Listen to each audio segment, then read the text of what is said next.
Oh, for Steve, no? Yes. Okay. And my grandmother. Okay.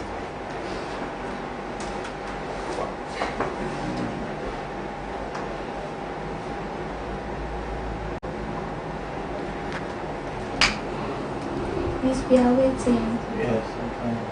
My PA doesn't like that too. Yeah, our time is I know your P doesn't like that. 5 minutes. Charlie, we are missing 1 minute.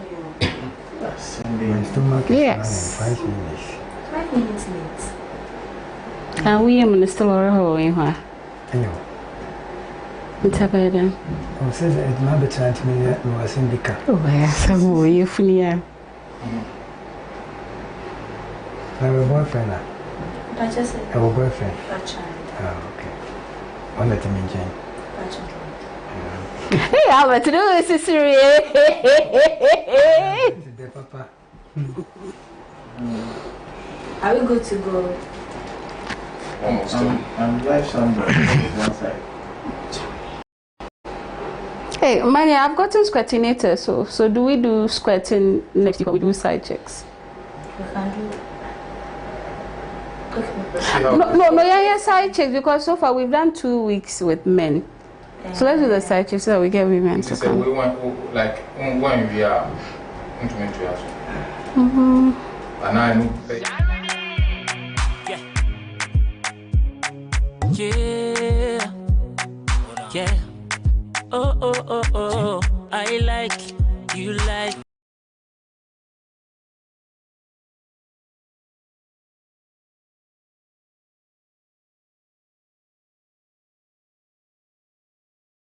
Action.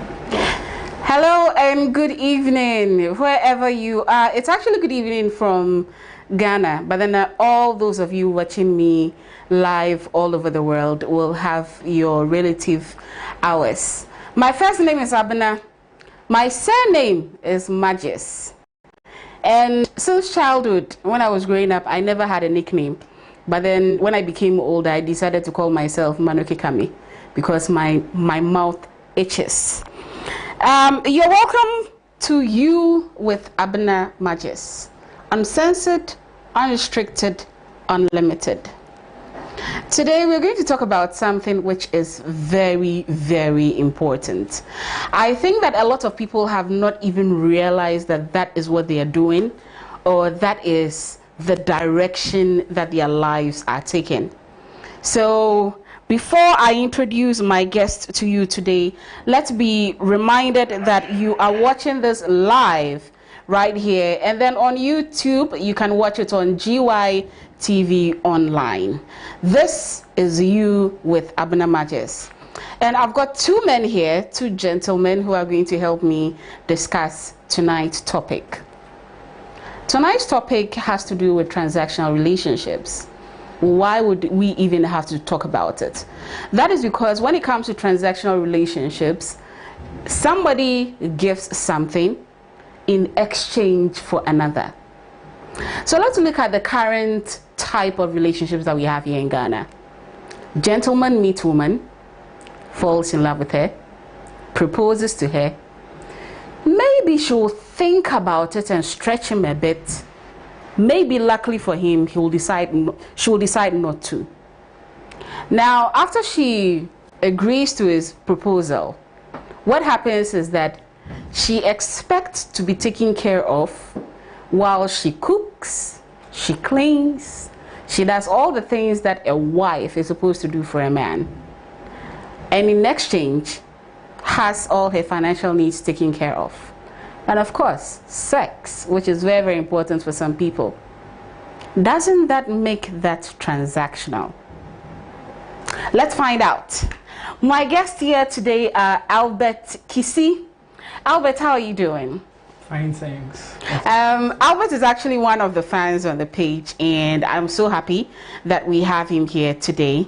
And then we have a counselor. I am sure right after this program or even during the program, so many people will be asking me for his contact. So he will drop his contact so that I can call him, because Ofa Steve, Yes, You're welcome. There are so many people who are looking for you, who would want to talk to you, who would want to interact with you. So after the show, you can talk to them. Okay. I've already gotten comments. Hi to all those who have tuned in. We are talking about transactional relationships today. So let me start with you, Albert. What do you understand by transactional relationship, even though I've explained a little bit about it? But then I want to get it from your own words. From my perspective, transactional relationship is a type of relationship which is dichotomous in nature. As in, right from its inception, rules are not clearly spelled out, but they are not expressly stated. But impliedly, people find out doing things that married people are supposed to do, right from the inception, right from the word go. So, as I said earlier, there are exchanges from both parties in terms of sex, money, and whatnot. But at the end of the day, when it hits the rocks, or is between the rocks and the hard rock, then one party gets himself or feels he or she is cheated. And I think it stands out for discussion as you really brought it out. So okay. With what you were saying, it also sounds a little bit like friends with benefits. Sure. So could we say they are just about the same, or there are differences? I would say it's a typology. Better are they? Now I had dichotomous, and then now yes. It's a type. Okay. It's a type of transactional relationship. Okay. Have you been in one yourself? No, please. So how come you know about it even if you haven't been in one yourself? I'll say mine was expressly stated that we're in a relationship. Okay. So maybe times where things were getting difficult in the form of maybe a financial crunch or distress. Maybe a party will devote himself or herself and help. You are talking about you now, you are saying party. So meaning that whenever she needed help, she would ask you. It was either ways. Oh, okay. There were times I needed help. She came through for me. Okay. And I did that in return. Oh, okay.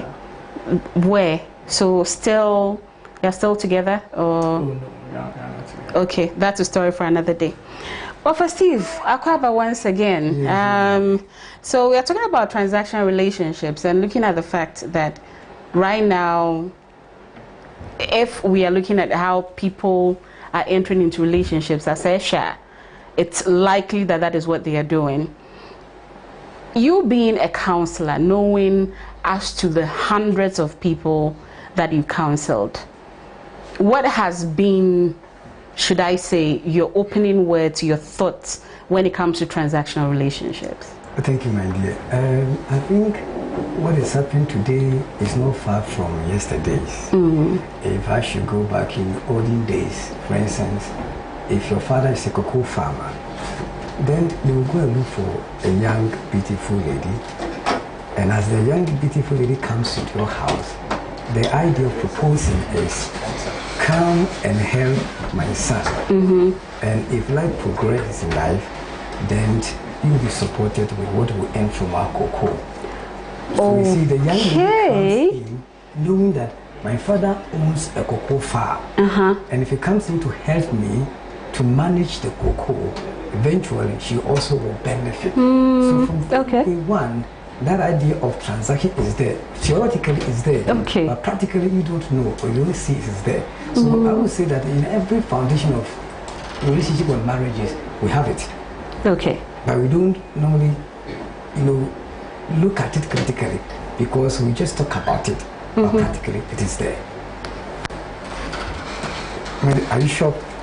Because if a young man approaches you now, the first thing is that even you say yes, my dear, you're looking at something in exchange of. Yes. It's a transaction. Yes. So the very onset of it is a transaction, but it is not shown publicly for us to know that that is what we are doing. But I'm saying that theoretically, that's how we look at it, but practically, it is done in every relationship. Okay, so let's look at the right or wrongs of it. Is it right to enter into a relationship with someone whereby, even if it is implied or it is stated implicitly, you are expecting something at the end of the day? It's a part and parcel of life.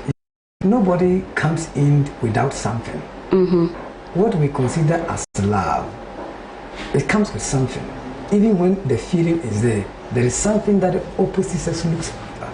So even though, yes, I like you, I like the way you talk, I like the way you do all things, but I look beyond the way you talk, the way you walk. There is something that draws me to you.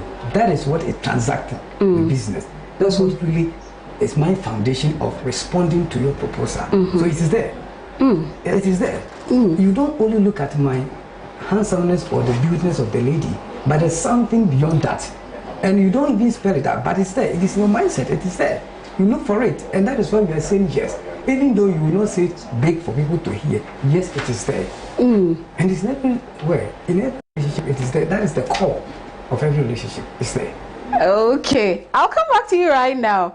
Okay, so Albert, so let's say that, are you dating now? Yes, please. Oh, I thought, okay, but you're still single. Okay. So somebody's eating, but you're still single. You're not married. All right. I had to ask in case a lady, watching might be interested. But for Steve, you're married, right? Oh, yes, I'm married, man. Oh, okay. So yours is a legal eating. Legal, yes. So you are off the market. But Albert is still single, though. He's still transacting the business. Yeah, he's still transacting. So Albert, let me ask you this. You spoke about the fact that a transactional relationship, usually doesn't have, let's say, a set of agreements. Right from the word. Exactly, right from the word go. Now, what if the two of you decide right from the word go that, okay, me being the woman, I'm not going to wash for you, I'm not going to clean for you, I'm not going to do anything for you, and then you two don't give me money? Is it possible for such a relationship to stand? Is it possible for such a relationship to lead to marriage? Because whenever somebody says that, okay, I'm looking for a woman who is a marriage material, they're looking at how she can take care of the home, the cooking, etc., and then all that. Obviously, we'll come to you right now, the cooking and all that. But then whereby this woman is not doing all of that, and you two are not giving her money for her to know that, okay, after marriage, this man can take care of myself. Can such a relationship stand? Can it also lead towards marriage? On a scale of 1 to 10, I'll give it 4. 4? Yeah. So still a slight possibility. Why do you? A slight possibility. Why do you say that? In that when you become you are not active, when you become passive once the relation starts, and you are not the person that your partner will see from the scratch that you are not committed. And in love, there's something we call sacrifice. So sacrificing something, you are foregoing something in the name of the love. So you are foregoing money, or you are foregoing spending your time cleaning, cooking. I'm talking from a guy's perspective. Okay. Maybe I had to do something with money to get A, but my lady needs it. She tells me, yeah, but because I have this thing in my mind that I have this intent of not helping her, but I have it at the back of my mind that I should lead to marriage, but I didn't help her. She could get it elsewhere, and that becomes a triangle. Okay. So she could get help elsewhere, then I'll be in the picture. Then she'll be getting it elsewhere. Then this kind of an emotional it's already happening, no? There are some guys, they are not giving, so the girls ask elsewhere. It's happening. Yeah. So that's what happens. And most ladies interpret this or decode this to be some kind of a stinginess on the part of men. Yeah. Reading a number of stories from your page. Stinginess and their series. Okay, Mami Abena Depa, I'm not cutting you, but then Mami Abena Depa is saying that watching, please check the sound. Okay, so we'll check the sound for you. But then last week, I remember that we had this issue whereby people were talking about the sound, but then it is so clear. Okay, Dichotomous, Gifty, Dichotomous, Abena Yes, Ayla. Debbie Adam, it's live on Facebook. So kindly watch it on your phone. Okay. Charles Bliss Lebanon, this is how Oprah Winfrey started. Oh, thank you very much. Okay, Dobs. Nico says, Magis, I'm coming to the studio right away. If you're a squirtinator, get in touch next week. Then you come to the studio. Let's talk about squirting, baby. Yeah. Patrick Ewa, okay, thank you very much. Yeah, you are saying that you like the studio set up. Okay, and the IANSU says that now the thing 10 Makwala market to no money, no impenetrating. Okay, we'll get there. Oh, I can't continue. So that kind of thing has become a cliche. It's less likely. Okay, less likely. Yeah, because she'll think he's stingy. Yeah, and that will become the order of the day. But if you have it at the back of your mind that, or maybe we are investing our monies in maybe project A, B, C. So maybe I'll not be helping, but in maybe next 5, 6, 7 years, let's settle. Yeah, that one there, it has already been given at the inception of the relationship. Then you take it from there. But if nothing is said and you are just in it, love, Anna. It's love. And well, for Steve, because a lady can say that, okay, I can take care of myself. Yes. So I don't need money from you. But because we are not married to, don't expect A, B, C, D from me. So that means that the two of them, there is no expectation. Then that means that it's still not, it's not transactional. Or are there ways that it becomes transactional? Yes, let me tell you where my nephew ended. It is a bit difficult for you to invest with a woman or a lady that you have not fully married. So if some are taking care of school fees and paying you. That is not part of the deal. So if we are transacting the business, I propose to a lady, the little that I can do to support the person is there. But if I tell that I'm going to do A, B, C, D, I'm investing A, B, C, are you investing with the person or not? That is another thing. Okay. Because I love you. There's something that I expect you to do. Then you are telling me A, B, C, that I'm doing this. Are you doing it in conjunction with our love, or you're doing a separate thing later when you come to me? You see, that is the point. So if the person is not married to you, then you don't bring in this because I'm doing what you can do it. But when they start, we counselors will tell you that don't do so much if the person is not married to you. That is a philosophical saying. But practically, nobody can do that. For instance, if I'm dating a young girl who is a student like my nephew would do, then the lady comes in for a request. You cannot say that they said I should not support you, so I should. Okay. So yeah, I get you. The person can. Everybody is doing that, and that is also part and parcel of love. It's like a communication, either decoding or encoding. I cannot say because of love and we have agreed, and so nothing happens. No, that is not a real love. At least we must test the poster whether I'm able to give, I'm able to take good care of the person. It's the way that we start it up. It is not when we are there. We must begin to practice it while we are doing it, not when we get there. So if you tell me that unless I take you to the altar before I do this, then you are a joker. You must begin it now. So, but there is a bridge, there is a limit. Okay, so I would say that, of course, yes, the person would agree that I don't need A, B, C, D. Yes, you should push it. Washing, cooking is not part of it.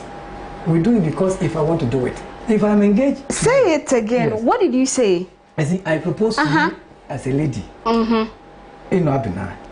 Washing, cooking, brushing, that is not part of the business. Which type of brushing?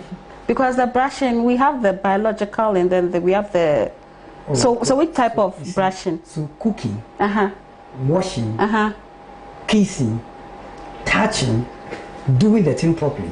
So the brushing is that one. Oh, okay. Pen drive. Okay. Okro and nobody should tag my mother. My mother should not watch this show.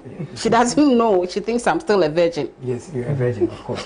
So because when I said the brush, you were asking me more questions. I had to ask. Yes, so it's not part of the game. Right? It is not part of the game. Okay. So if I don't wash, if I don't cook, doesn't mean that I don't love you. It's not part of the game. But there's something that you expect from me beyond the cooking and washing. My sacrifice, my brother said. Exactly. The way I manage you, the way I respond to your call, your affirmation, these are things that one looks at, not only the physical washing and it's no cooking, it's not part of the game. Our advice, don't even do it. Don't go to your boyfriend, somebody that I'm going to wash, I'm going to cook. No, it's not part of it. The guys will say that then the girls shouldn't expect money too. No. You see, there's more to it than that. If the person is not cooking for you, is not cleaning, whatever it is, you can seek it, because if it's a genuine love, then it must not depend on the physical things that we see. If it's a genuine love, it's not about the physical things that we point. Genuine love comes from the heart. Yeah. So somebody, it doesn't matter whether he gives or he's not washing or not. Okay. I don't even look at it. I look at what is there in your heart. The men are not going to be happy today. They're not going to be happy today. I don't want them to be happy because I want them to be happy. Anyway, that's very, very true. Okay, Gloria Ajwa Safua Ekua says, oh, you people should let the guy be and yet easy, sir, with the feeling that everyone, okay, all right. Let me see. Sister Abena, myself, I went into an agreement that, hey, I'm not doing anything for you. Don't give me money. And that relationship didn't work because he felt like the relationship can't be talking on phone or just watching each other's faces. Even though we used to play and watch movies, but still he wasn't cool. Emmanuel Ocherbua says, of late, relationships are based on money. Even the Bible says, ask. And it has been given. Okay, Gloria says, okay, all right, Gloria, so I'll need you very, very soon. Let me see. Okay, Agbeshi Bertha says, I met this guy who didn't give me money before, but he keeps doing the do, and he's always busy with work every day. Yesterday, he texted me that he's seriously broke. You don't give, so how will I get and give you some? That's interesting. Okay, Nanama Dede says, I think you can support the person, but not at the expense of your own needs. The person can disappoint you at any time, so it's either you do it willingly without wanting anything in return, or you don't do anything at all. Perfect. Okay. Okay. I agree with the last text. That is correct. All right. Now we have a story in here. So we actually have two, so I want to read the first one. Abena, I believe in transactional relationships because you go in without any expectations except what you agreed on. I wash, cook, clean for you, give you good sex whenever you want, and expect to be given money to take care of my needs. I fell in love with my ex who even took my money and never paid a peso, always telling you what you should cook for him, expecting you to cook and clean for him because that's what he deemed as being marriage material. But in the end, he ditched me, yaya. With my new guy, we've reached an agreement and he's never disappointed me when it comes to money, and I've always lived to my end of the bargain. So that is her decision. You want to give a quick reaction to this story? Well, the first one, it was subjected to the preliminary test. And the guy was not giving anything, and she was doing everything with the money. And she came to the realization of herself that she was fooling herself and ended in the rocks. And they said the second one, agreement. So that one became the pretest of the relationship and everything is going on well. Let's see how far it goes. Okay, but my problem is that why should love be subjected to this particular test? Okay, so I'm in love with this guy. I am with him. I haven't asked him anything, but I want to see if he'll give me something. If he doesn't give it to me, then I put a mark there. He didn't give me money. Then I ask him for money. Let's say he gives me money, so I give him the mark. Then one day when I really needed money, he didn't give it to me. Then I give another mark. I needed something, he couldn't provide. Another mark. So at the end of the day, I'll end up marking him wrong for all these financial things that I was expecting him to do that he couldn't do. But why should it be so that some people expect that because I'm in a relationship with you, that means that automatically you have to take care of me? That is where I'll say you are expecting too much, and you have a lot of boxes to tick. And Shakespeare said there's no art to find a human's construction on the face. So maybe truly didn't have on those occasions, and maybe on a special occasion like your birthday, he couldn't organize anything for you, and you thought that was the end.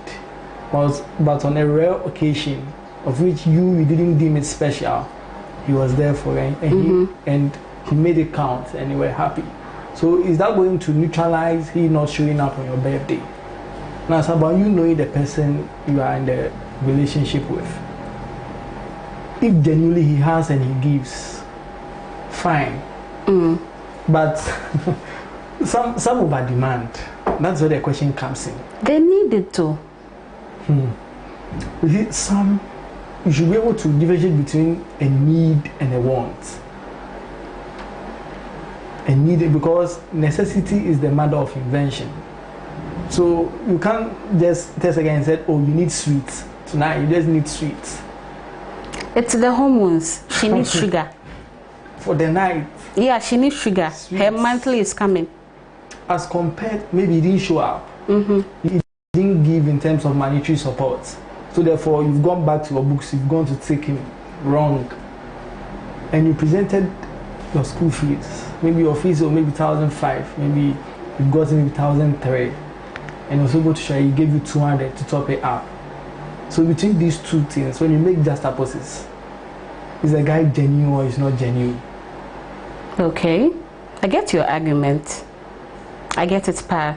So, Wafa Steve, I would want you to react on the story that I read, but then also react to the question that I asked, that why should love be subjected to that, whereby not just as women, because men also have their own expectations, but whereby we tick boxes as to what this person is doing for me or is not doing for me? You see, I think that is where we are at the moment. But real love can never be based on logical terms. We don't believe logic in love. So if the person is not giving this, it means that he doesn't love me or she doesn't love me. It doesn't come in. But that is where we are at the moment. I remember an ex of mine, I said no to sex. He told me that means I don't love him. Yes, of course. You see, because we go in with a perception, that idea, there's something behind what I'm trying to do. The first time I see that person, the lady, there's something that triggered. The first thing that I want to just have her. So that is what is pushing me, because that is a natural thing. Because logically, the body speaks. So if it communicates and then it agrees with you, that's the first thing I'm looking for. But as we move on, we'll be able to manage that feeling. Okay, so one comes in, then becomes a mere thing, because it is something that I want to gain, something I want to get, then it becomes something that I want to do but not love. So if you look at it critically, if I'm going in, I'm accepting his proposal because of what I'm going to gain, then you are basing on a logical terms. But love is not a logical thing. It goes beyond logical things. So if I base on that, then I will never get a true love. Whatever we are dealing with, we want to ascertain what is true love. Because that is my idea, that I want to communicate to my listeners or my viewers to know that there's something we call a genuine love. So if love is based, is calculated on what I give, what I gain, or what I will gain, then we miss the point. Right? So anybody who is trying to move into what we call love in relationship, we must bury that idea. That is what I want to get. That's what I want to gain. That is not a real thing. So a lady comes in because it's what he's expecting to gain, then that is not a real love. A man comes in because of what you want you to do, not only about even sexual satisfaction, because maybe other things that the person wants you to do, then that is not a genuine thing. So we must not base love on those things that we see, but we must also look at what is in the heart. So we should not only follow what is happening today and dodge the real thing or bury the real thing, but we must also trace the real thing, which we call love. Okay. Kwekuda Pase says, and who said relationship is about a man giving his woman money and stuff? Marriage people cry when they talk now your 2x4 relationship. Okay. Gloria Ajwa Safua Akua. Okay. I am always of the notion that I don't take from anyone I'm dating, and likewise. I enter a relationship with the idea of getting to know the person first. The dude does not owe me, need to bear my financial burden, or is expected to be my part provider. I've been in a relationship with my guy for 6 years. I don't ask for support except on rare occasions, and even in those cases when I did, he quickly gave and gave more.